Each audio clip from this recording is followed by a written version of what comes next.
দেখো একদিকে মহিষের দল যাচ্ছে, রামচন্দ্রের জন্মভূমি অযোধ্যায় আজ আমরা চলে এসেছি। বট গাছ, সেই সত্যযুগের গাছ, যেখানে গাছে গাছে দেখা যাচ্ছে হনুমান।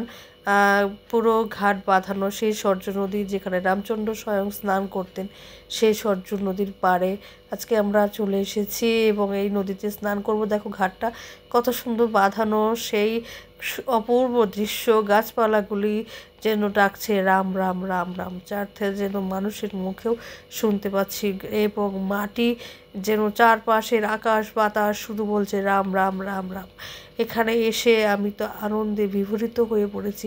আমার যে এত ভালো লেগেছে, আমি কোনোদিনও স্বপ্নেও ভাবতে পারিনি যে এখানে আমি আসতে পারবো। গাছের ধারেও লোকেরা দাঁড়িয়ে আছে, আর সবার মুখে একটাই কথা, রাম রাম রাম রাম। মানুষের মুখে শুধু রাম রাম ধ্বনি চলে যায় এখানে আসলে।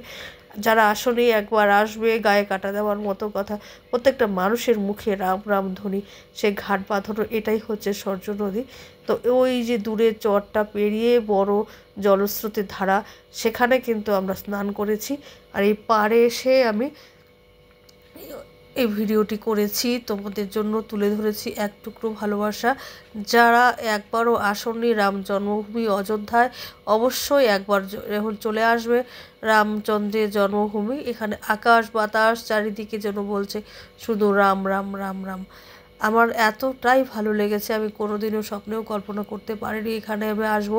হঠাৎ করেই মনটা চাইলো এখানে আসার জন্য, কিভাবে যেন চলে আসলাম আমি নিজেও বুঝতে পারিনি। ভীষণ ভালো লাগলো, গাছপালাগুলি, পরিবেশটা দেখো, এত ভালো লেগেছে, অপূর্ব দৃশ্য। কত মানুষেরা হাঁটতে পারছে না, লাঠি নিয়ে নিয়েও হেঁটেও এখানে কিন্তু আসছে রামলালাকে দর্শন করার জন্য।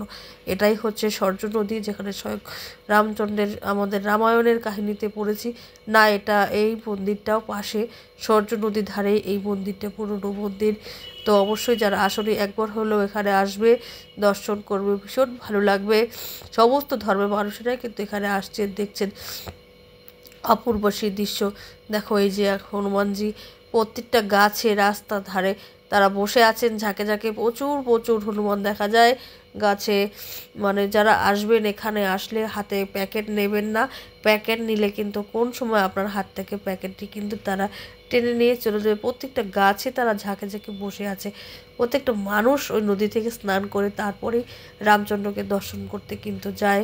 এই হচ্ছে রাস্তা, এই রাস্তা দিয়েই কিন্তু যেতে হয় সরযূ নদীর পাড়ে। তো স্নান করা হয়ে গেছে, আমরা এখানেই আজকে আশ্রয় নিয়েছি। স্নান করে আসলাম, এবার এখান থেকে আমরা আমাদের জিনিসপত্রগুলি রেখে আমরা চলে যাব। সমস্ত জিনিসপত্র এখানে রেখে আমরা চলে যাব রামচন্দ্রকে দর্শন করতে। তো কেমন লাগলো ভিডিওটি, অবশ্যই একটা লাইক কমেন্ট শেয়ার করে পাশে থেকে